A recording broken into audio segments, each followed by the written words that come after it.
کبھی غافل نہ ہونا تو، کبھی دھوکے میں مت پڑنا کہ آنے والی نسلوں کی تیرے سر ذمہ داری ہے۔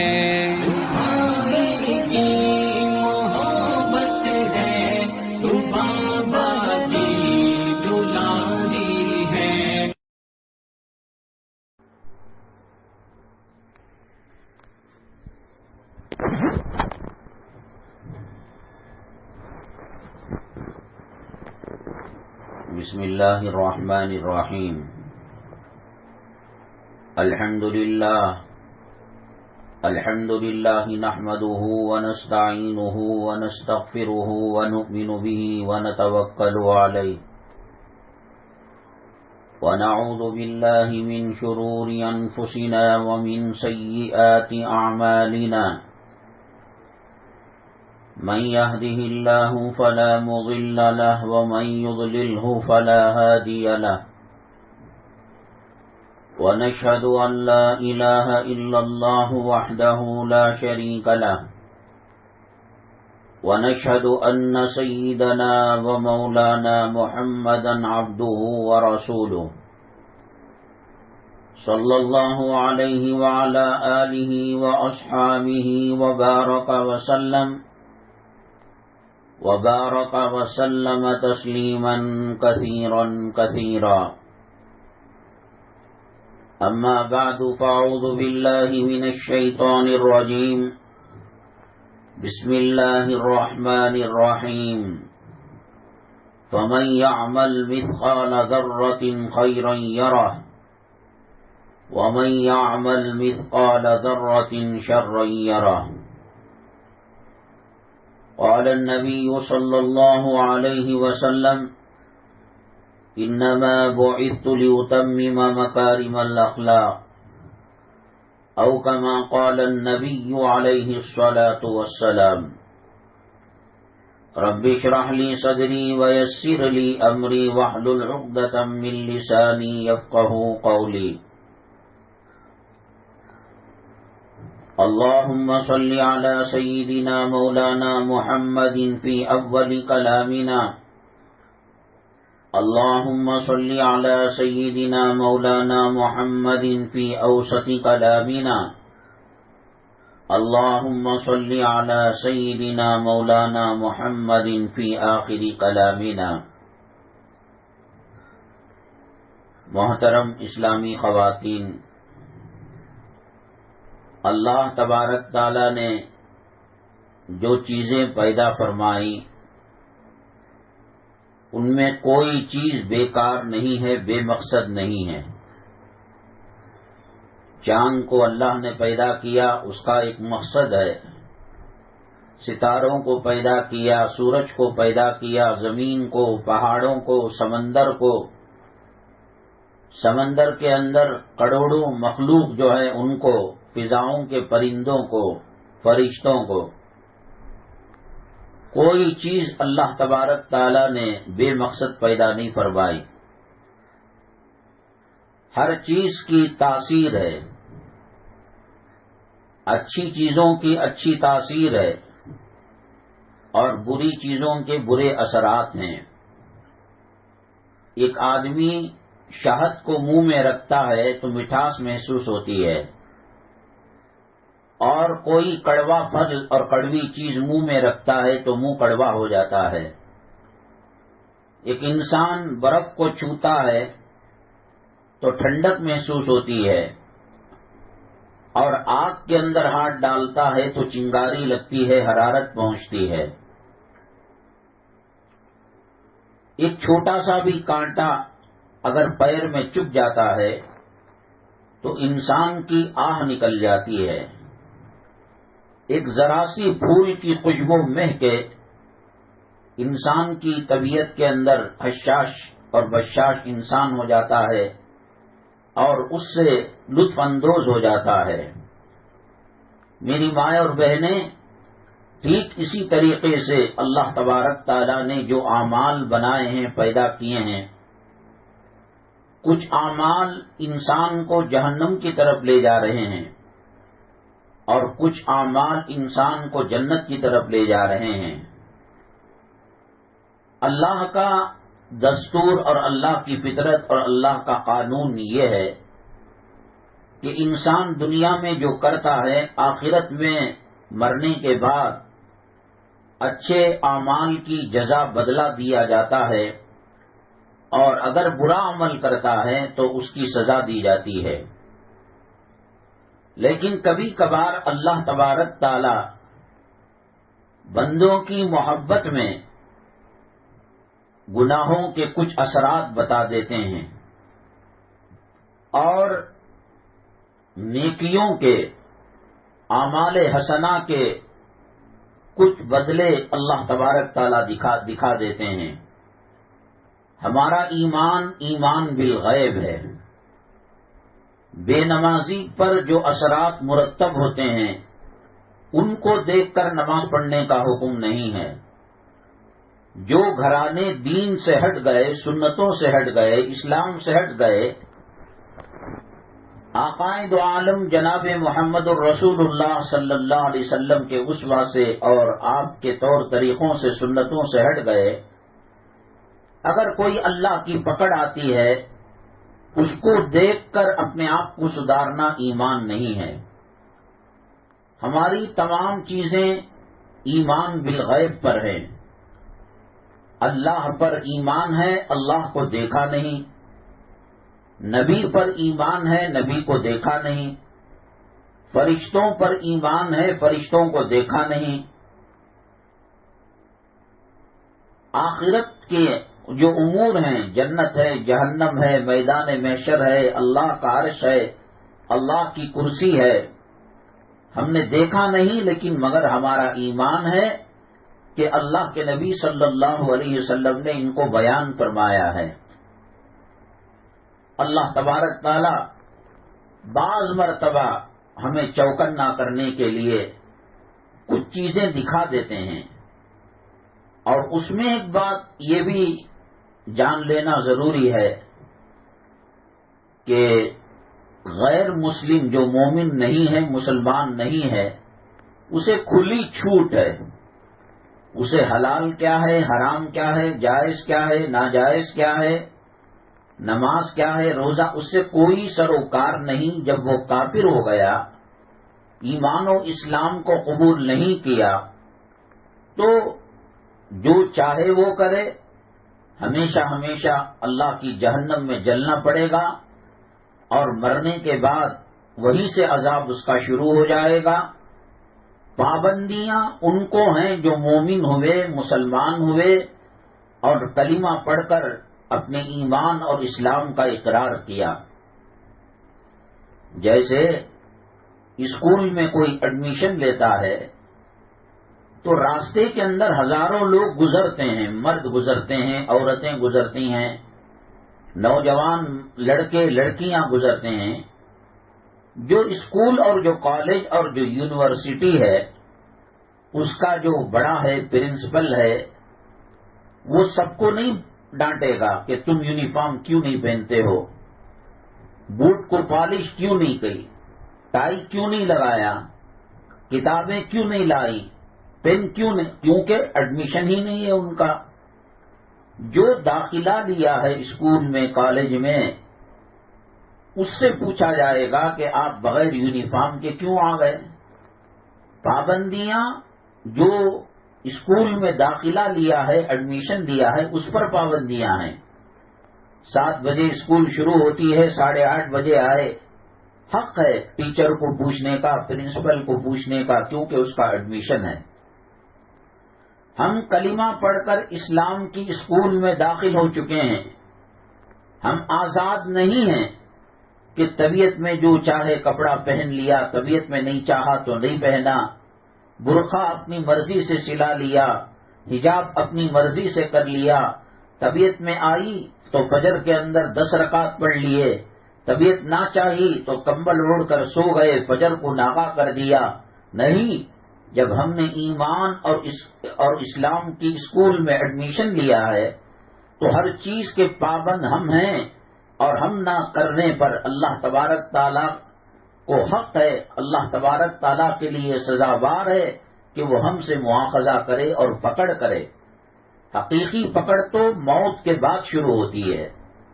اللہ تبارک تعالیٰ بعض مرتبہ جھلکیاں دکھاتے ہیں کہ ایک گنہگار انسان، اس کے لیے قبر کھودی جاتی ہے، جنازے کے اندر لاش کو رکھ کر قبر کے پاس جایا جاتا ہے، اچانک سانپ اور بچھو اس میں نظر آنے لگتے ہیں۔ وہ لوگ علماء سے پوچھتے ہیں کہ ایک آدمی کی قبر کھودی گئی، سانپ اور بچھو نظر آ رہے ہیں، تو کیا کیا جائے؟ وہ کہتے ہیں کہ عالم صاحب کے دوسری کھودیے، اور جب دوسری کھودی گئی تو اس کے اندر سانپ اور بچھو۔ پھر وہاں سے آدھا کلومیٹر کے فاصلے پر قبرستان کے بیچوں بیچ، قبرستان کے کنارے، وہاں قبر کھودی گئی، وہاں سانپ بچھو۔ حالانکہ ایمان بالغیب ہے ہمارا، قبر کا عذاب ہم نے دیکھا نہیں، لیکن ایمان لانا پڑے گا۔ اللہ تبارک تعالیٰ احسان فرماتے ہیں کہ بے نمازی اور بے پردہ عورت اور بددین مرد اور عورت مسلمان ہو کر کبھی قرآن کو ہاتھ نہیں لگاتے، صبح سے شام تک واٹس ایپ میں بیٹھے رہتے ہیں، فیس بک میں، ٹویٹر میں بیٹھے رہتے ہیں، ٹوائلٹ میں جائے تو موبائل کا استعمال کرتے رہتے ہیں، ان کے زبان سے کبھی کلمہ نہیں نکلتا، تلاوت نہیں نکلتی، سنتوں کی بات نہیں ہوتی۔ اللہ تبارک تعالیٰ متنبع کرنے کے لیے، چوکنا کرنے کے لیے ایسا قبر میں منظر دکھا دیتے ہیں کہ دیکھو تم کو بھی قبر کے اندر جانا ہے، اور تمہارے گناہوں کی وجہ سے سانپ اور بچھوؤں سے قبر بھر جائے تو کوئی ماں اپنے بیٹے کو بچانے نہیں آتی، کوئی خامن اپنی بیوی کو بچانے نہیں آتا، کوئی بیوی اپنے خامن کو بچانے نہیں آتی۔ یہ دکھانے کے لیے اللہ تبارک تعالیٰ کبھی کبھی ایسے نمونے دکھا دیتے ہیں، ورنہ ایمان بالغیب ہے۔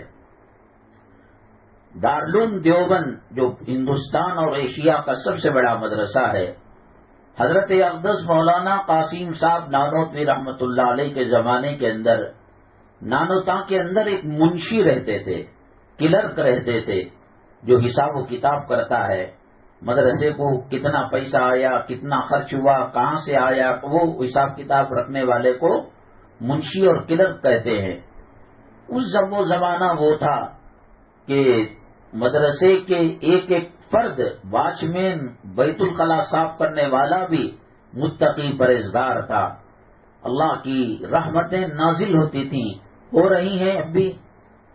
تو چنانچہ نانوتا سے وہ جب چل کر یا بیل گاڑی کے اندر آتے دیوبند تو پھر اپنا کام پورا کر کر 2 دن میں 3 دن میں پھر واپس نانوتا چلے جاتے۔ تو راستے میں جب آئے، نماز کا وقت ہوا تو ایک میت تھی، ایک موتا ہو گئی تھی، اور ان کے گھر والے کہہ رہے تھے کہ ان کو نماز جنازہ پڑھانے کے لیے میت موت سے پہلے، روح نکلنے سے پہلے وصیت کیا ہے کہ آپ نماز جنازہ پڑھائیں گے۔ کہا کہ چلو ثواب کا کام ہے، نماز جنازہ پڑھا دیں گے، کون سی بات ہوئی۔ نماز جنازہ پڑھائے تو ان کے رشتہ داروں نے ان سے ریکویسٹ کی اور درخواست کی کہ آپ نے جب نماز جنازہ پڑھائی ہے، آپ سے بہت محبت کیا کرتے تھے اور بہت دل سے چاہا کرتے تھے، آپ قبرستان میں تشریف لائے، تدفین کے بعد، دفن کرنے کے بعد کچھ دعا کر دیں۔ کہا کہ چلو، ایک مومن مسلمان کے ساتھ یہ کرنا ثواب کا کام ہے، اللہ گناہ معاف کرے گا۔ آج ہم جیسا دوسروں کے ساتھ سلوک کریں گے، وہی لوگ ہمارے ساتھ ایسا معاملہ کریں گے، خیر ہو تو خیر ہوگا، شر ہو تو شر ہوگا۔ چنانچہ میت کو دفن کرنے کے لیے قبر میں اترے اور وہ جھکے کفن کی گھاٹی کھولنے کے لیے، تو اتفاقاً ان کے انجانے میں ایک پرس جو اوپر کی جیب میں تھا وہ قبر میں گر گیا۔ ان کو محسوس نہیں ہوا، یہ سوچ بچار میں رہے ہوں گے کہ ہم بھی ان کی طرح قبر میں آنا پڑے گا، کوئی ہماری کفن کی گھاٹی کھولے گا اور کوئی ہمارے رخ کو قبلے کی طرف کرے گا۔ کل من علیہا فان ویبقى وجہ ربک ذو الجلال والاکرام، ہر چیز کو فنا ہے، ہر چیز کو موت ہے، کل نفس ذائقۃ الموت، ہر نفس کو موت کا ذائقہ چکھنا ہے. کیا سوچا تھا؟ غم میں تھے اور قبر کے اوپر مٹی ڈال دی اور چلے گئے. اور جب دیوبند میں اترے وہ اور پرس کو تلاش کیا کسی ضرورت سے تو پرس غائب تھا. تو انہوں نے عقل کو دوڑایا تو پتا چلا کہ لگ ایسا رہا ہے کہ قبر کے اندر جھکنے سے وہ پرس اندر گر گئی ہوگی. اللہ تبارک تعالیٰ کو یہ نقشہ دکھانا تھا. علماء کرام اور مفتیان اعظام سے مسئلہ پوچھا، کیا قبر میں اگر کوئی ضروری چیز رہ جاتی ہے تو کیا قبر کو کھود کر وہ چیز اٹھائی جا سکتی ہے؟ علماء نے کہا جلد از جلد یہ کارروائی کر لیں، لیٹ نہ کریں، تاخیر نہ کریں اور بھیڑ بھاڑ نہ لگائیں اور آدمیوں کو جمع نہ کریں، چپکے سے یہ کام کر لیں. اور قبر کو جو کھودا، جو پرس تو اٹھانی تھی اٹھا لی. انہوں نے دیکھا کہ ایک سونے اور چاندی کے تخت پر بیٹھے ہوئے ہیں اور اس کے اوپر رحل رکھا ہوا ہے کلام پاک کا، اور اس کے اوپر کلام پاک ہے اور زور زور سے اللہ کے کلام کو، کلام پاک کی تلاوت کر رہے ہیں. وہاں کسی نے دکھایا کہ قبر کھودی تو سام بچھو، اور 2-3 قبریں کھودی تو اس کے اندر بھی وہی. آخر کار مجبور ہو کر انہی سام بچھوؤں کے درمیان لاش کو حوالے کر دیا گیا اور یہاں یہ منظر دیکھا. تو خیر وہ اپنا کام مکمل کر لیے، قبر کو ڈھک دیا. ان کو بڑی تشویش ہوئی کہ ان کے ساتھ یہ معاملہ کیوں پیش آیا. کیا ایسی چیز تھی کہ اللہ تبارک تعالیٰ اس چیز کو دکھانے کے لیے قبر کے اندر پرس کو رکھوایا، پھر قبر کو کھلوایا اور قبر کے اندر اللہ تعالیٰ نے یہ منظر بنا کر لوگوں کو اور قیامت تک آنے والے مسلمانوں کو بتایا. بڑے پریشان ہوئے، گھر والوں سے پوچھا، کہا کہ وہ تو ایک سیدھے سادے آدمی ہیں، کوئی خاص کام نہیں ہے، بس نماز کو جاتے تھے، آتے تھے، سب کچھ تھوڑا بہت صدقہ کرتے تھے، خیرات کرتے تھے اور روزے کوئی خاص ایسا کام نہیں کہ جو آدمی نہ کرے اور یہ کر رہے ہو. وہ اصرار کرنے لگے کہ کوئی خاص بات ہوگی. تو کہا کہ کوئی خاص بات کیا؟ ان کو قرآن پڑھنا بھی نہیں آتا تھا. تو انہوں نے کہا تو پھر کیا کرتے؟ تو کہا کہ وہ نماز کے بعد آ کر کلام پاک کھول کر بیٹھ جاتے. آنکھوں کی بینائی کمزور ہو چکی تھی، حروف نظر نہیں آتے تھے، کانوں کا سننا کمزور ہو چکا تھا، کسی کی بات سمجھ میں نہیں آتی، سنائی نہیں دیتی تھی. بس وہ کلام پاک کھولتے اور سورہ فاتحہ پر انگلی رکھتے، الحمدللہ رب العالمین. اللہ مجھے پڑھنا بھی نہیں آتا، مجھے سنائی بھی نہیں دیتا، اور بچپن میں جب پڑھنے کی عمر تھی ہمارے گھرانے والوں نے توجہ بھی نہیں دی، اور اس کے بعد شادی بیاہ کے بعد کاروباری معاملات میں ایسا الجھا کہ اس طرف توجہ نہ ہو سکی. اللہ اتنا تو جانتا ہوں کہ یہ کلام تیرا ہے اور یہ کلام برحق ہے اور یہ کلام سچا ہے. تو پھر پڑھتے پھر انگلی پھراتے الرحمن الرحیم پر، پھر وہی کہتے اور روتے جاتے تھے. تو اس کے بعد انہوں نے پہچان لیا بزرگ کہ ان کو اللہ کے کلام سے محبت تھی، صبح شام اس کو سینے سے لگا کر رکھتے تھے. اس لیے اللہ تبارک تعالیٰ نے ان کے ساتھ قبر کے اندر یہ معاملہ فرمایا. کوئی نماز سے محبت کرتا ہے اور کسی وجہ سے قبر کھودی جاتی ہے، کھل جاتی ہے، بارش کے پانی کی وجہ سے، سیلاب کی وجہ سے، تو اللہ تعالیٰ وہ منظر دکھاتے ہیں کہ قبر کے اندر میت نماز پڑھ رہا ہے. حقیقت میں موت سے پہلے انسان کو ان تمام چیزوں پر، امور پر ایمان لانا ضروری ہے. یہ دکھاتے ہیں اللہ، یہ اللہ کا کرم ہے، احسان ہے. جنت کو دیکھا نہیں، دوزخ کو دیکھا نہیں، ماننا یقینی ہے، ایمان بالغیب ہے. اسی لیے اللہ تبارک تعالی ہم پر ترس کھاتے ہوئے، ہم پر رحم کرتے ہوئے بعض چیزوں کے اچھے اثرات دکھا دیتے ہیں. نماز پڑھنے سے زندگیوں کے اندر خیر و برکت ہوتی ہے. خاتون باپردہ رہنے سے اور سر کو ڈھک کر رہنے سے اللہ کی رحمتیں اس گھر کے اندر آیا کرتی ہیں. فَمَن يَعْمَلْ مِثْقَالَ ذَرَّةٍ خَيْرًا يَرَهُ، جو ذرہ برابر نیکی کرے گا اللہ تبارک تعالیٰ اس کو دکھا دیں گے. وَمَن يَعْمَلْ مِثْقَالَ ذَرَّةٍ شَرًّا يَرَهُ، جو سوئی کے ناکے کے برابر بھی برائی کرے گا اللہ اس کو بھی دکھا دیں گے. کبھی یہ دکھانا زندگی میں کچھ جھلکیوں کو دکھا کر اللہ متنبع کرتے ہیں، وارنٹ دیتے ہیں، اور کبھی اللہ تبارک تعالیٰ خیر کے کام کرنے پر اس کا اچھا انجام اور اس کا اچھا صلہ دنیا میں بتاتے ہیں تاکہ ہمارے ایمان کے اندر اضافہ ہو جائے، ہمارے یقین کے اندر پختگی آ جائے۔ نماز سے گھر کے اندر خیر و برکتیں ہوتی ہیں، اور نماز کے چھوڑنے سے اللہ کا قہر آتا ہے، اللہ کا عذاب آتا ہے، اللہ کی طرف سے پکڑ دھکڑ ہوتی ہے۔ حضرت سیدنا عیسیٰ علیہ نبینا علیہ الصلوۃ والسلام کہیں سفر میں تشریف لے جا رہے تھے، راستے میں گاؤں آیا، کھیت کھلیان تھے، باغات تھے، اس درمیان سے ایک پانی کی نہر جاری و ساری تھی۔ حضرت عیسیٰ علیہ السلام اور ان کے جو حواری ہم سفر لوگ تھے، ان کو پیاس لگی اور وضو کرنے کی ضرورت پڑی تو انہوں نے پانی پیا اور وضو بھی کیا اور اپنے سفر کو آگے کے لیے بڑھا دیا۔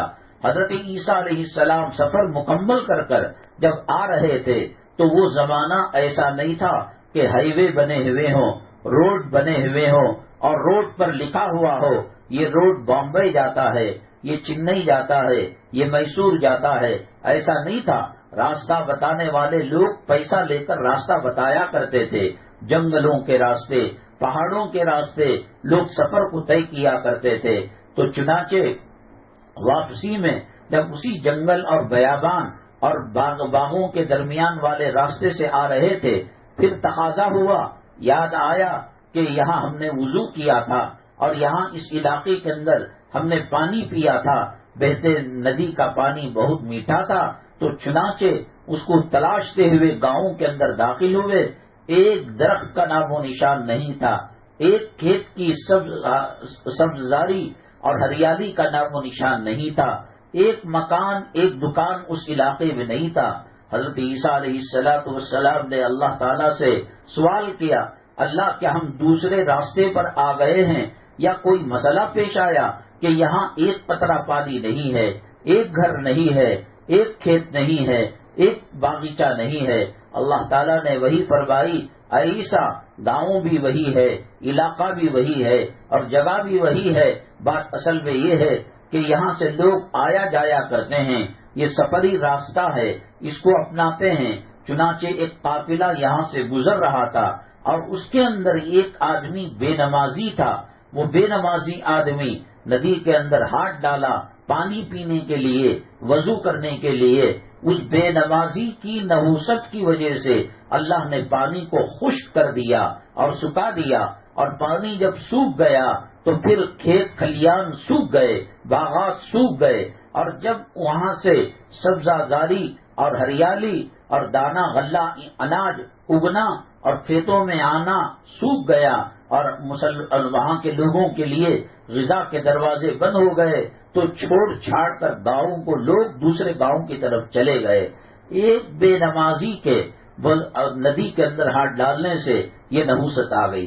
حقیقی عذاب بے نمازی کا مرنے کے بعد پتہ چلے گا، جس کو اللہ کے نبی صلی اللہ علیہ وسلم نے فرمایا کہ فجر کی نماز جو چھوڑتا ہے سورج کے طلوع ہونے تک اس کو مارا جائے گا، ظہر کی نماز جو چھوڑتا ہے عصر کی نماز تک اس کو مارا جائے گا، عصر کی نماز جو چھوڑتا ہے مغرب کی نماز تک مارا جائے گا، اور مغرب کی نماز جو چھوڑتا ہے عشاء کی نماز تک مارا جائے گا، اور فرشتے جو ہتھوڑے اور جو گرز لے کر میت کو ماریں گے، ایک گرز کے مارنے پر 70 ہاتھ میت زمین کے اندر دھس جائے گا، پھر اس کو نکالا جائے گا اور پھر اس کو مارا جائے گا۔ اور علماء نے فرمایا کہ وہ گرز اگر دنیا کے اندر کسی پہاڑ کے اوپر رکھ دیا جائے یا ہلکا سا اس کو حرکت دی جائے، وہ پہاڑ چورا چورا ہو جائے گا اور وہ پہاڑ ذرہ ذرہ ہو جائے گا اور اس کا وجود ختم ہو جائے گا۔ تو بے نمازی کا جو حشر ہونا ہے قارون کے ساتھ، شداد کے ساتھ، حامان کے ساتھ، فرعون کے ساتھ، یا قبر میں جو عذاب، یہ سب بات کی چیزیں ہیں، لیکن دنیا میں اللہ تبارک تعالیٰ اس کے رزق کی برکتوں کو چھین لیتے ہیں، رحمتوں کے فرشتے اس گھر میں داخل نہیں ہوتے، اور رحمتیں وہاں آ کر رک جاتی ہیں، نحوستیں آ جاتی ہیں۔ لوگ اس کو پورا کرنے کے لیے کوئی سعودی عرب اپنے بچوں کو بھیجتا ہے، کوئی جرمنی کو، کوئی جاپان کو، کوئی آسٹریلیا کو، کوئی امریکہ کو، کوئی قطر اور کویت کو، کہ وہاں سے پیسے کما کر لائے اور ضرورتوں کو پورا کرے۔ اللہ تبارک تعالیٰ ایک بے نمازی کی وجہ سے ایک گاؤں کو تباہ اور برباد کرتا ہے۔ گھر میں ماں بھی بے نمازی، باپ بھی بے نمازی، بیٹا بھی بے نمازی، بہو بھی بے نمازی، مالک مکان بھی بے نمازی، کرایہ دار بھی بے نمازی، اتنی ساری نحوستوں کی چیزیں لے کر میری مائیں اور بہنیں دنیا کے مال سے اور دنیا کی دولت سے، دنیا کے سونے چاندی کے انبار سے، دینار کے ذریعے، درہم کے ذریعے اور ریالوں کے ذریعے، ڈالر کے ذریعے سے سکون حاصل نہیں کیا جا سکتا۔ سکون جو ملے گا وہ اللہ تعالیٰ کی رحمتوں کے آنے کے ذریعے سے ملے گا، اور اللہ کی رحمتیں جو ہوں گی وہ تلاوت کرنے پر ملیں گی، وہ نماز پڑھنے پر ملیں گی، وہ سنتوں پر عمل کرنے سے ملیں گی۔ فلموں کا دیکھ کر، ڈراموں کا دیکھ کر، تماشاؤں کا دیکھ کر اور ناچنے گانے والیوں کا دیکھ کر اگر کوئی اپنا ڈریس بناتا ہے اور اپنے جسم کی نمائش کرتا ہے، اللہ کے نبی صلی اللہ علیہ وسلم نے فرمایا ربا کاسیات آریات، بہت سارے کپڑے پہننے والیاں ننگی ہوا کرتی ہیں، اور وہ جنت میں جانا تو دور کی بات، جنت کی ہوا بھی اس کو نہیں لگ سکتی اور جنت کی خوشبو بھی نہیں لگ سکتی۔ ہمارے بچوں کو کیا پہنایا جا رہا ہے، بچیوں کو کیا پہنایا جا رہا ہے، میں کیا بتاؤں۔ اللہ کے نبی صلی اللہ علیہ وسلم کے دولت قدے میں حضرت سیدہ خدیجہ الکبریٰ رضی اللہ تعالی عنہا ایک مرتبہ فرمایا کہ جبرائیل علیہ السلام اگر آنے والے ہو تو مجھے بتا دیجئے، تو چنانچہ اللہ کے نبی صلی اللہ علیہ وسلم نے کہا ہاں دیکھو وہ دروازے پر وحی لے کر اللہ کے پاس سے دروازے کے پاس کھڑے ہیں، اجازت چاہ رہے ہیں۔ امی جان حضرت خدیجہ الکبریٰ رضی اللہ تعالی عنہا اندر چلی گئی اور جانے کے بعد اپنے سر کو کچھ وقت کے لیے کھول لیا۔ اللہ کے نبی صلی اللہ علیہ وسلم نے حضرت جبریل علیہ السلام سے کہا کتنی مرتبہ میں آپ کے سلام کا جواب دے چکا ہوں اور آپ اندر تشریف نہیں لاتے؟ کہا کہ نہیں، آنے نہیں ہو رہا ہے۔ پھر اس کے بعد دوسری مرتبہ آئے، اللہ کے نبی صلی اللہ علیہ وسلم نے حضرت خدیجہ الکبریٰ رضی اللہ تعالیٰ عنہ سے کہا کہ اب تشریف لائے ہوئے ہیں، دروازے پر کھڑے ہوئے ہیں، آپ اندر گئی اور سر کو ڈھک لیا اور دوپٹے سے ڈھانک لیا اپنے آپ کو، تو حضرت جبریل علیہ السلام اندر تشریف لے کر آئے۔ اس کے بعد اللہ کے نبی صلی اللہ علیہ وسلم نے حضرت خدیجہ الکبریٰ رضی اللہ تعالیٰ عنہ سے پوچھا یہ کیا بات تھی کہ پہلی مرتبہ تشریف نہیں لائے حضرت جبرائیل اور بعد میں تشریف لائے؟ کہا کہ میں سر سے دوپٹہ کچھ وقت کے لیے ہٹائی تو رحمت کے فرشتے اس گھر میں داخل نہیں ہوتے جس گھر کے اندر عورت کا سر کھلا ہوا ہو، اور ایسے تنگ و چست کپڑے جو بے حیائی اور بے شرمی کی دعوت دیتے ہو، اللہ کی رحمت کے فرشتے نہیں آتے۔ اس کو دیکھنے کے لیے میں نے پریکٹیکل اور تجربے کے طور پر یہ کام کیا۔ فرض کیجئے کہ کسی گھر کے اندر ٹی وی چل رہی ہے، ناچ گانا چل رہا ہے، بے حیاؤں کے تماشے چل رہے ہیں، یا گھر کی خواتین جو اسلامی لباس ہوتا ہے اور اسلام جو لباس چاہتا ہے وہ پہنی ہوئی نہیں ہے، دادا کے پاس ملک الموت آئیں گے، نانا کے پاس آئیں گے، اپنے پاس آئیں گے، کون بچ سکتا ہے ملک الموت کے پنجے سے؟ انہوں نے صحابہ کو نہیں چھوڑا، اولیاء کو نہیں چھوڑا، اقطاب کو نہیں چھوڑا، پیران پیر رحمت اللہ علیہ اتنی کرامتیں دکھانے والے موت سے وہ جو ہے شکست کھا گئے، موت سے کوئی مقابلہ نہیں کر سکتا۔ وما محمد الا رسول قد خلت من قبلہ الرسل، بہت سارے نبی پیغمبر آئے اور موت کا نوالا بن کر چلے گئے، اولیاء آئے، ابدال آئے، غوث آئے، مومن آئے، صحابہ آئے، محدث آئے، مفسر آئے، کوئی موت سے پنجہ نہیں لڑا سکتا اور جیت نہیں سکتا۔ آپ نے نام سنا ہوگا حکیم افلاطون کا، بہت چالاک، بہت دانا، بہت بینا اور بہت ہی عقل مند۔ چنانچہ اللہ تبارک تعالیٰ کو دکھانا تھا کہ دنیا میں کیا ہوتا ہے، کیا ہو سکتا ہے، تو اس نے ملک الموت سے ملاقات ہوئی ایک مرتبہ، اللہ نے چاہا ملاقات کرانے کے لیے، تو ایک فرشتے ہی ہیں حضرت اسرائیل علیہ السلام ہے، تو ملاقات ہوئی۔ اس کے بعد افلاطون نے پوچھا اللہ تبارک تعالیٰ کا یہ دستور ہے کہ جس منٹ کے جس سیکنڈ کے اندر روح نکالنا ہے اسی وقت وہ روح نکالی جاتی ہے، اور اگر آگے پیچھے ہو تو پھر دوسرا معاملہ اللہ سے کیا جاتا ہے، حالانکہ ایسا نہیں ہوا اب تک، نہ قیامت تک ہو سکتا ہے۔ جس کی روح نکالنا 4:02 پر 30 سیکنڈ پر ہو تو ملک الموت 31 سیکنڈ نہیں کر سکتے، 29 سیکنڈ نہیں کر سکتے، بر وقت روح نکالیں گے۔ افلاطون نے کہا کہ آپ مجھے کچھ دن پہلے بتا دیجئے کہ کچھ دنوں کے اندر آپ آنے والے ہیں اور میری روح قبض کرنے والے ہیں۔ چنانچہ افلاطون نے یہ کیا کہ اپنے جیسے مجسمے اور اپنی جیسی مورتیاں ایک ہال کے اندر، ایک گنبد کے اندر 8-10 بنا دی، اور اس کے اندر ایسا سسٹم اس نے رکھا گویا دیدے پھر رہے ہو اور انسان کی نبض چل رہی ہو اور انسان صحیح معنوں کے اندر بیٹھا ہوا ہو۔ 8-9 مجسمے بنائے اور اپنا اپے بھی مجسمے کے جیسا بیٹھ گئے۔ ملک الموت وقت پر آئے اور اب ان کا امتحان تھا کہ کسی مجسمے کو چھو کر وقت ضائع ہوتا ہے تو پھر موت کا وقت ٹل جاتا ہے، تو اور اسے پہچاننے کے لیے ایک وقت درکار ہے۔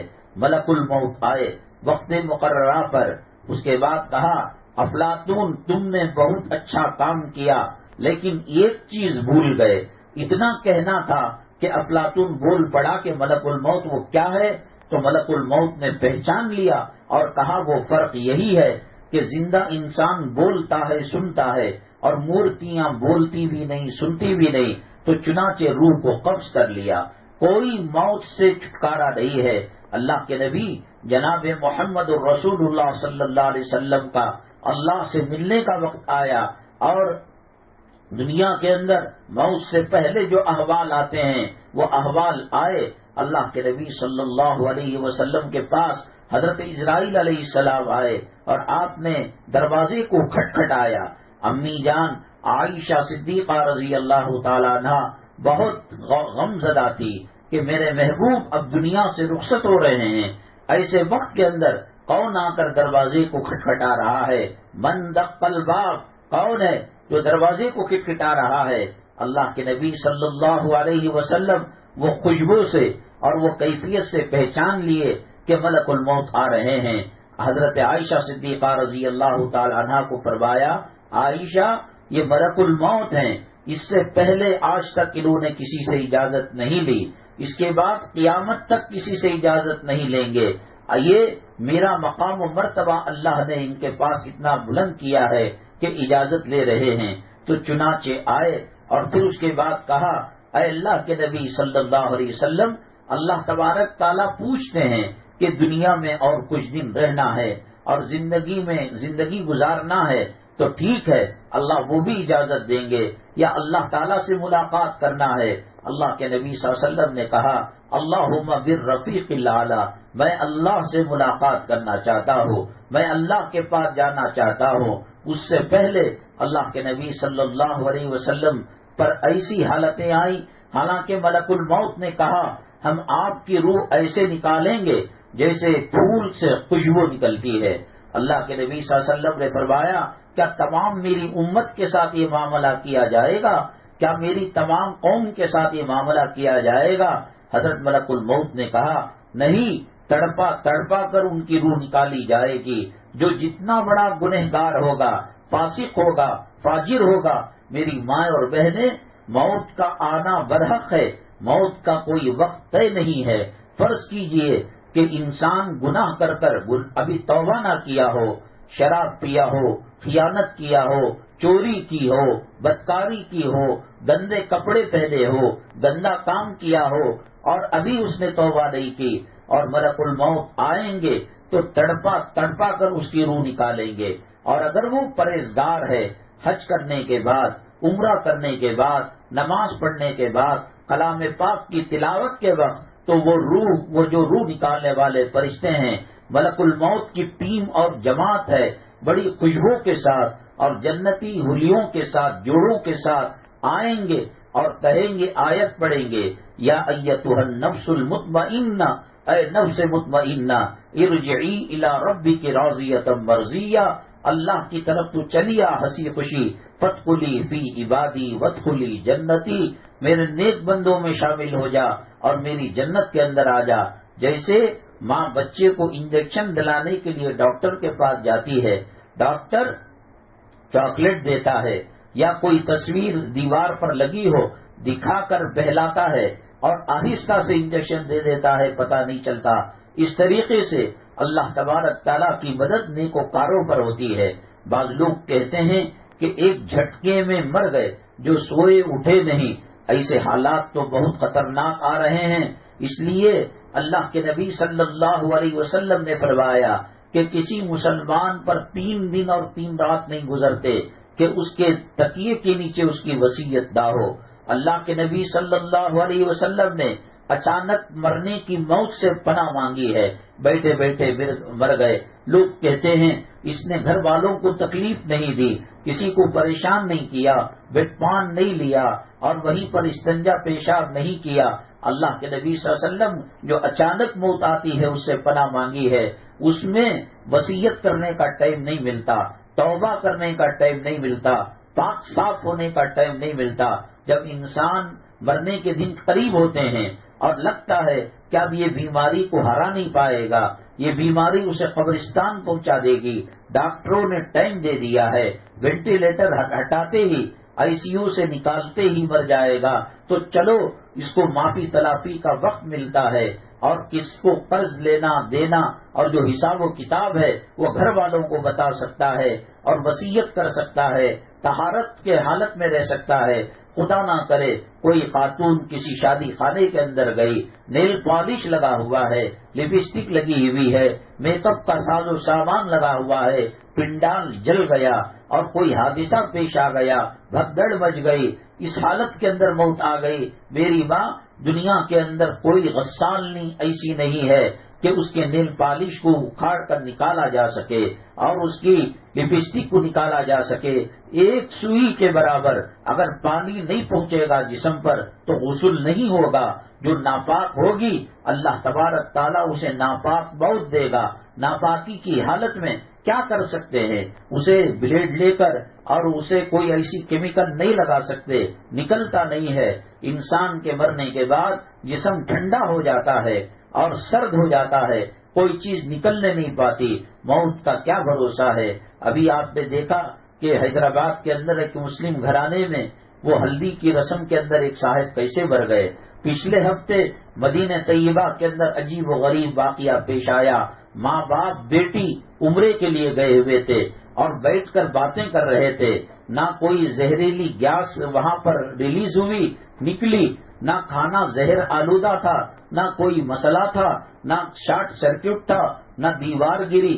ایک ہی سانس کے ایک جھٹکے میں ماں باپ اور بیٹی کی موت ہو گئی۔ چلو مدینۃ النبی صلی اللہ علیہ وسلم میں موت ہوئی، اس بہانے ان کا نماز جنازہ مسجد نبوی صلی اللہ علیہ وسلم میں پڑھایا گیا اور انہیں جنت البقیع کے اندر جہاں صحابہ کرام کی مزاریں ہیں، نبی کریم صلی اللہ علیہ وسلم کے اہل بیت کی مزاریں ہیں، بیٹیوں کی، ازواج مطہرات کی، چلو اس بات یہ تو ہو گیا، موت تو برحق ہے، لیکن اب جو ہے جو اللہ کے نبی صلی اللہ علیہ وسلم فرمائے تھے کہ ایک سلام کے بعد دوسرے سلام کی ضمانت نہیں، گارنٹی نہیں، تو موت آ سکتی ہے۔ اللہ تبارک تعالیٰ نے یہ سب چیزوں کو بتایا۔ کل جو ہے الیاس نگر میں جمعہ کا بیان تھا، وہاں ایک ساتھی تھے فرید بھائی، وہ جب کبھی وہاں ہوتا بیان بڑی عقیدت سے، برسوں سے، بہت زمانے سے ان کے ہمارے مراسم ان کے گھرانے والوں کے خاندان والوں کے تھے، اس مرتبہ نظر نہیں آیا، تو ہم سوچ ہی رہے تھے کہ شاید بھیڑ بھاڑ زیادہ ہو یا دیر ہو گئی ہو، نکل گئے ہوں گے۔ تہجد کے وقت فون آیا کہ جمعہ کی نماز پڑھ کر گھر میں داخل ہوئے اور کہا کہ بی پی چیک کرنے کا میٹر لاؤ، لانے تک ان کا انتقال ہو گیا۔ تو آج مہلت بھی نہیں مل رہی ہے۔ انسان ہمیشہ کے لیے تیار رہنا چاہیے، کفن کے لیے، جنازے کے لیے، قبر کے لیے۔ انسان دنیا میں جینے کے لیے نہیں آیا، بلڈنگیں بنانے کے لیے نہیں آیا۔ یہ بلند و بالا جو بلڈنگیں بنتی ہیں، یہ تاج محل جو بنا ہے، یہ لال قلعہ جو بنا ہے، یہ برج الخلیفہ جو بنا ہے، اور یہ جمیرہ کی جو عمارتیں بنی ہیں، یہ فلک بوز جو بن رہے ہیں، یہ لوگ موت سے غافل ہیں، ان کو پتہ نہیں اگلا مرحلہ سانس کا جو اندر گیا ہے وہ اللہ کی مرضی نہ ہو تو باہر نہیں آ سکتا۔ اور جو سانس باہر آئی ہے اللہ کی مرضی نہ ہو وہ سانس اندر نہیں جا سکتی۔ بیگم اپنے خاوند کو دودھ پلانے کے لیے اور چمچ میں دوا لے کر، ٹانک لے کر، پانی لے کر اس کے ہونٹوں تک لے جاتی ہے۔ اللہ کہتے ہیں اے ملک الموت، اے اسرائیل، میری عزت و جلالت کی قسم، دانے پانی پر اور زندگی پر اس کا حصہ اور اس کا نام ختم ہو چکا ہے۔ اس کو کیا پتا، یہ تو روتی دھوتی چمچ کے اندر زمزم کو رکھ کر، دوا کو رکھ کر پلائی، حلق کے اندر رہ گیا اور ملک الموت پنجہ مار کر اس کی روح نکال کر لے کر گیا۔ میری مائیں اور بہنیں، آج جو بے سکونی ہو رہی ہے، بے اطمینانی ہو رہی ہے، مرد خاوند بیوی سے پریشان ہے، بیوی خاوند سے پریشان ہے، اولاد ماں باپ سے پریشان ہے، ماں باپ اولاد سے پریشان ہے، جوائی اور جو ہے داماد صحیح نہیں مل رہا ہے، بہو صحیح نہیں مل رہی ہے، یہ سب اللہ کا عذاب ہے، یہ سب اللہ تعالیٰ کی پکڑ ہے۔ اللہ تعالیٰ کلام پاک میں فرماتے ہیں وَمَا أَصَابَكُم مِّن مُّصِيبَةٍ فَبِمَا كَسَبَتْ أَيْدِيكُمْ، جو بھی مصیبتیں تم پر آتی ہیں وہ تمہارے گناہوں کی وجہ سے آتی ہیں۔ وَيَعْفُو عَن كَثِيرٍ، اور حال یہ ہے کہ اللہ تبارک تعالیٰ بہت ساری تمہارے گناہوں کے اوپر پردہ ڈال دیتے ہیں اور اللہ تعالیٰ معاف فرما دیتے ہیں۔ کب اللہ کی مدد ہمارے ساتھ نہیں ہوئی، کب اللہ کی نصرت ہمارے ساتھ نہیں ہوئی، ہم نے پکارا ہو اللہ کو اور اللہ نے جواب نہ دیا ہو۔ کلام پاک میں فرمایا وَإِذَا سَأَلَكَ عِبَادِي عَنِّي فَإِنِّي قَرِيبٌ أُجِيبُ دَعْوَةَ الدَّاعِ إِذَا دَعَانِ۔ بیگم خاوند کو بار بار بلائے، خاوند چھڑک جاتا ہے، اور خاوند بیگم کو بار بار بلائے، بیوی جھڑک دیتی ہے، اولاد جو ہے جھڑک دیتی ہے اور غصہ دکھاتی ہے۔ میرا اللہ کہتا ہے تم مجھے پکارو تو اپنے پاس پاؤ گے، وَنَحْنُ أَقْرَبُ إِلَيْهِ مِنْ حَبْلِ الْوَرِيدِ، میں تمہارے شہر رگ سے زیادہ قریب ہو۔ تم چل کر آؤ، میں دوڑ کر آتا ہوں، تم ایک قدم بڑھاؤ، میں 10 قدم بڑھاتا ہوں۔ تم اتنے گناہ کرو جتنے زمین کے ذرات ہے، سمندر کی جھاگ ہے، ستاروں کی تعداد ہے، تمہارے گناہ بھرتے بھرتے زمین سے آسمان تک چلے گئے۔ ایک مرتبہ کہہ دو اے اللہ معاف کر دے، میں تمہارے گناہوں کو معاف کر دوں گا، اپنا محبوب بندہ بنا لوں گا۔ اللہ تبارک تعالیٰ نبی کریم صلی اللہ علیہ وسلم جب ہجرت فرما رہے تھے، غار ثور کے اندر جب آپ نے پناہ لی، سراقہ اس نے کہا جو محمد صلی اللہ علیہ وسلم کو زندہ الیاذ باللہ وصال کی حالت میں لائے گا، 1000 لال اونٹ بطور انعام دیا جائے گا۔ اس زمانے کے اندر اونٹ کی بڑی قدر و قیمت تھی، اور اس میں بھی وہ اونٹ جو سرخ ہو، لال ہو، اس کی بہت زیادہ ویلیو تھی۔ تو وہاں پہنچتے پہنچتے بڑے چالاک ہوتے تھے یہ لوگ، قدموں کے نشانات سے معلوم کر لیا کہ پہاڑ کی طرف کسی آدمی کو آنے کی کیا ضرورت تھی، ضرور یہاں کچھ دال میں کالا ہے۔ پہنچتے پہنچتے غار ثور کے منہ تک پہنچ گئے۔ اللہ حضرت سیدنا صدیق اکبر رضی اللہ تعالیٰ غمزدہ ہو گئے، اے میرے آقا، میرے مولا، اب تو دشمن آنکھوں سے دکھائی دے رہا ہے، غار کے منہ تک آ چکا ہے۔ اللہ تعالیٰ نے اس نقشے کو کلام پاک میں کھینچا ہے، اذ ہما فی الغار اذ یقول لصاحبہ لا تحزن ان اللہ معنا۔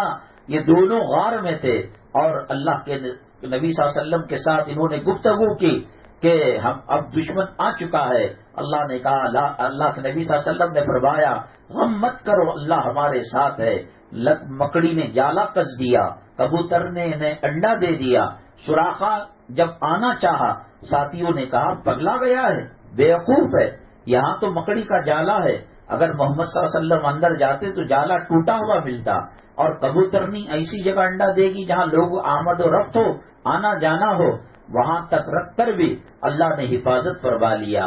اور جب انسان گھبراہٹ میں آتا ہے اور خوف اور ڈر اس کے اوپر طاری ہوتا ہے تو سوس لگتی ہے، پیاس لگتی ہے۔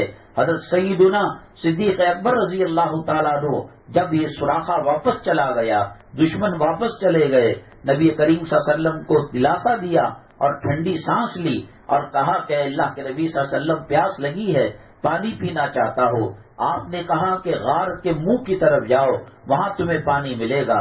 صدیق اکبر رضی اللہ تعالیٰ عنہ نے کہا اے آقائے دو عالم صلی اللہ علیہ وسلم، وہیں سے تو آئے، وہاں کون سا چشمہ ہے، وہاں کون سا حوض ہے، وہاں کون سا نل ہے؟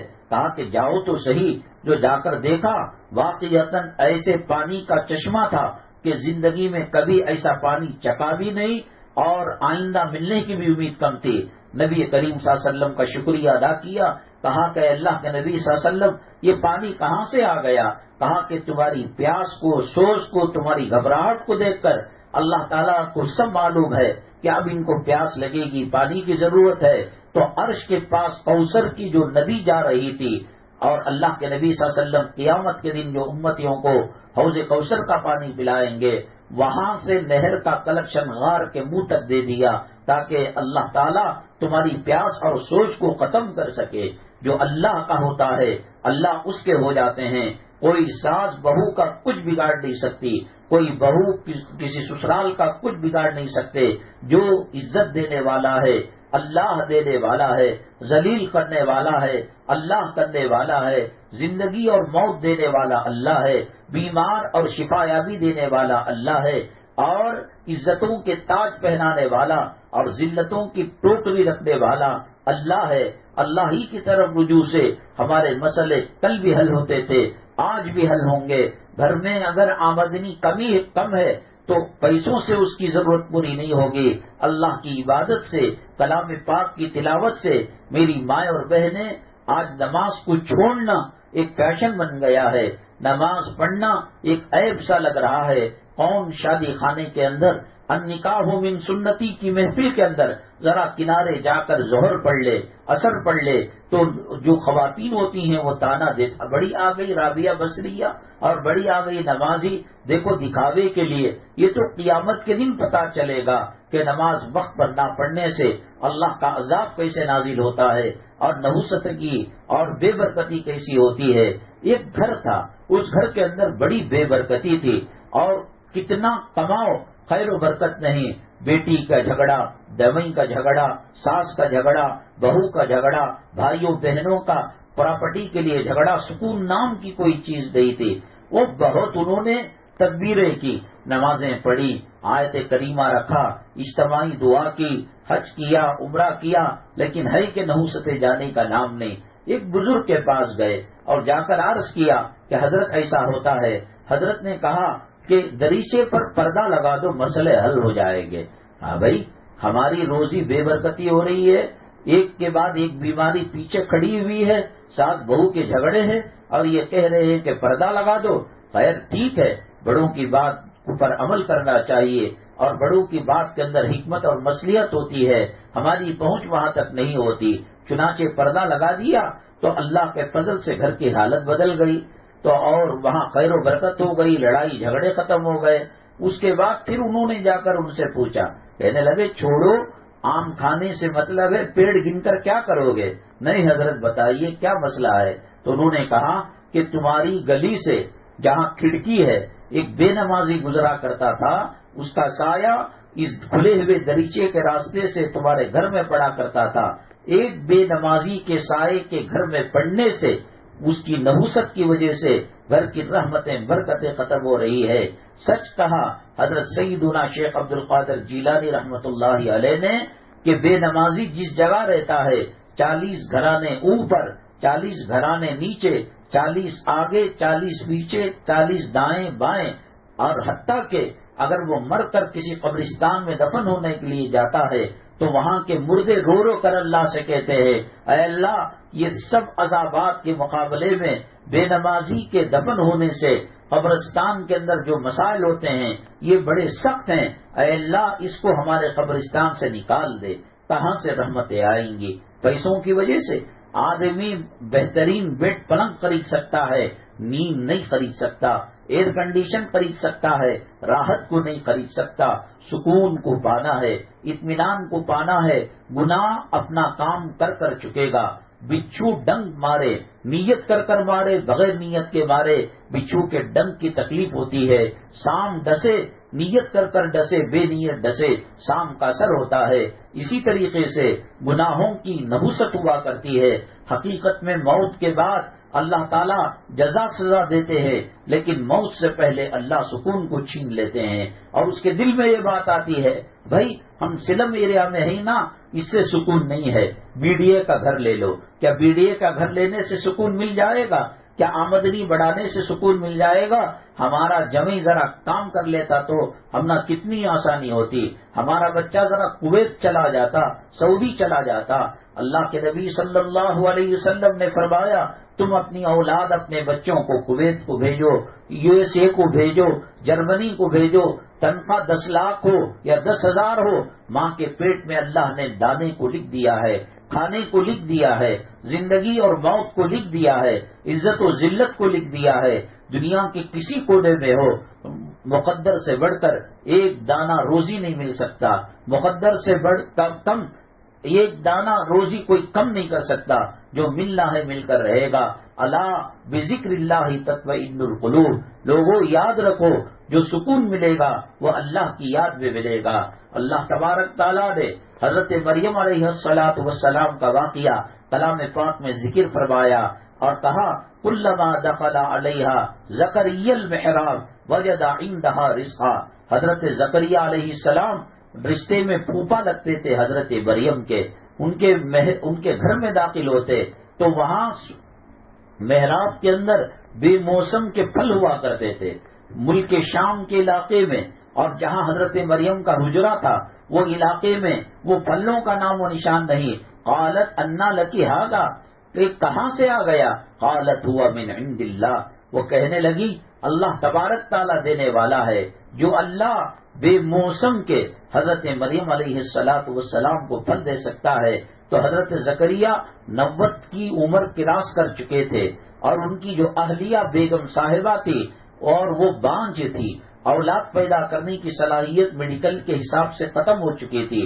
حضرت زکریا علیہ السلام نے دیکھا کہ جب اللہ تعالیٰ بے موسم کا پھل اپنی بندی کو کھلا سکتا ہے تو بے موسم طاقت اسباب کے بغیر اللہ تعالیٰ اولاد ہمیں دے سکتا ہے۔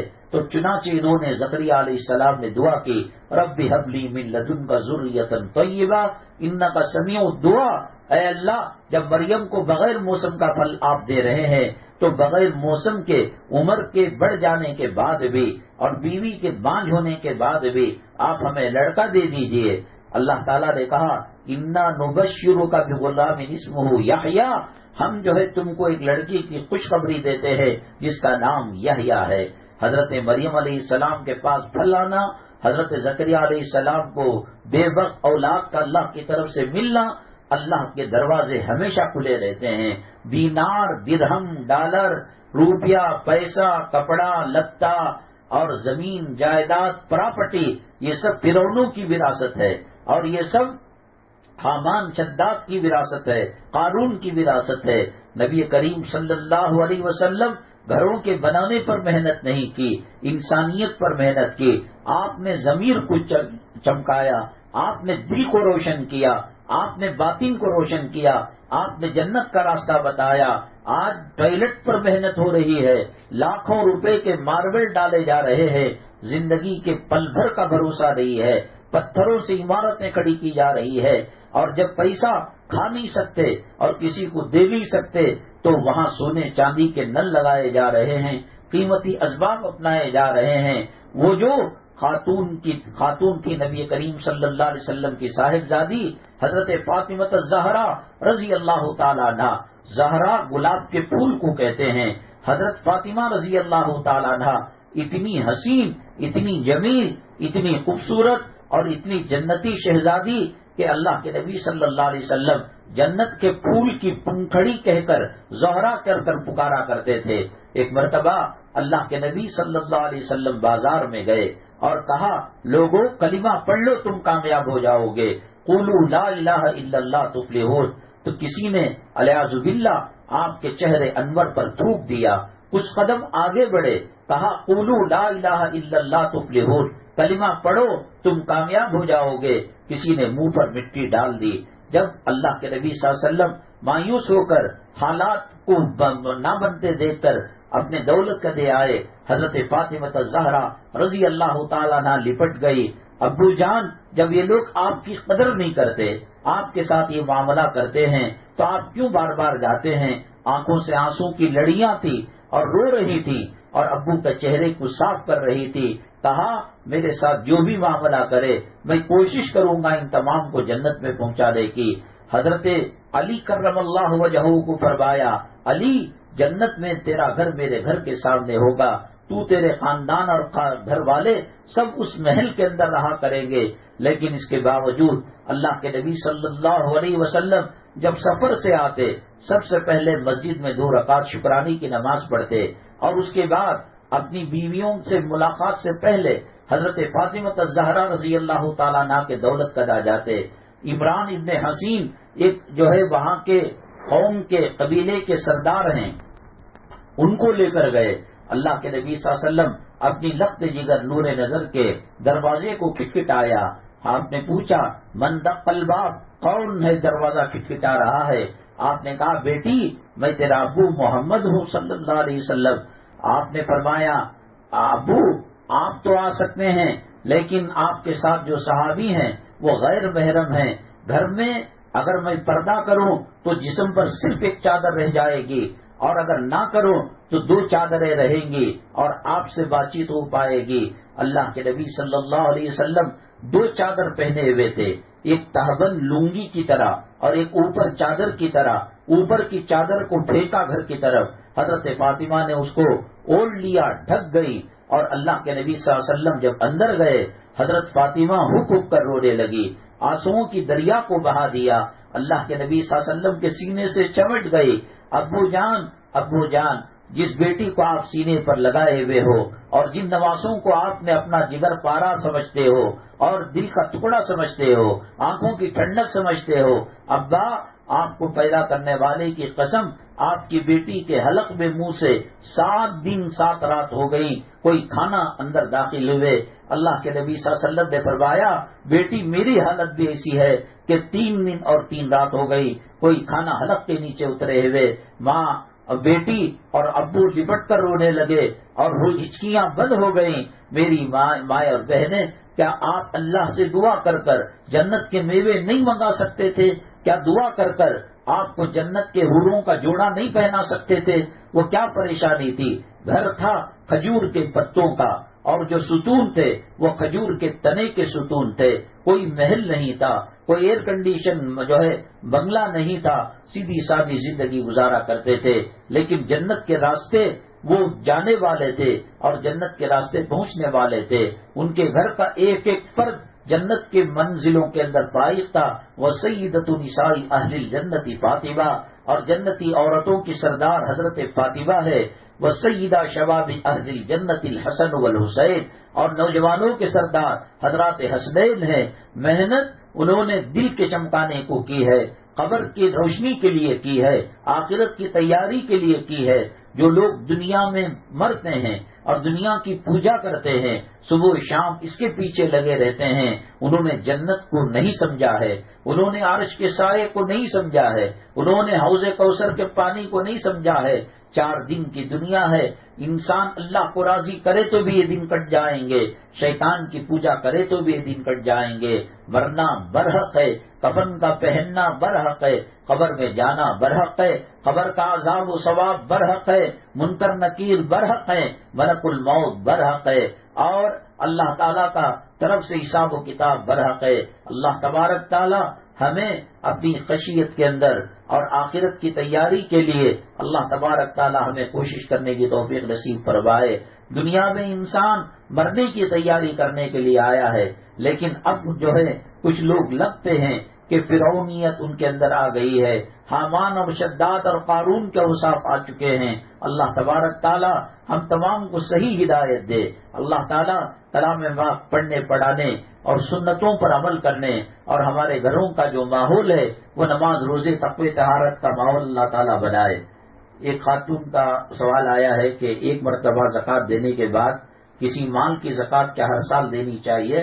ہاں ہر سال دینی چاہیے، اور اگر قرض ہے 1 لاکھ روپے کا مال ہے اور قرض آ کر 1,20,000 1,10,000 کا ہے، نکالنے کے بعد مال کی ویلیو نہیں رہتی تو اس پر زکوٰۃ نہیں ہے، ورنہ ہر سال جب تک قرضوں کو چھوڑ کر انشاءاللہ اس کی تفصیلی بات آئے گی۔ اسی طریقے سے کسی خاتون نے پوچھا ہے کہ حج کے دنوں کے اندر اگر نماز نہ پڑھنے کی حالت آ جائے، اگر ایسی کوئی طبیعت ہو تو ڈاکٹروں کو دکھا کر ٹیبلٹ وغیرہ کھائے جا سکتے ہیں.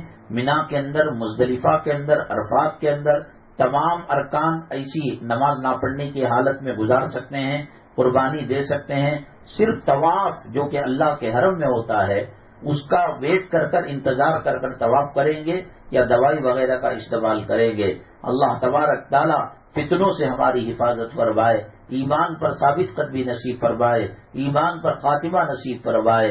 جو خواتین دل و جان سے ایسی دینی محفلوں کی سے محبت کرتی ہے، اللہ قدم قدم پر نیکیاں اور قدم قدم پر اللہ تعالیٰ ان کے گناہوں کو معاف کرے، گھر کے اندر رحمت برکتوں کا نزول فرمائے، اور اللہ تعالیٰ سجدے کی، کلمے کی، طہارت کی اور ایمان کی موت نصیب فرمائے. الحمدللہ رب العالمین والصلاة والسلام علی سید المرسلین وعلی آلہ وصحبہ اجمعین ومن تبعهم بإحسان إلى يوم الدين. اللهم ارحم امة محمد صلی اللہ علیہ وسلم. اللهم اصلح امة محمد صلی اللہ علیہ وسلم. اللهم فرج عن امة محمد صلی اللہ علیہ وسلم. سبحان ربك رب العزة عما يصفون وسلام على المرسلين والحمد لله رب العالمين.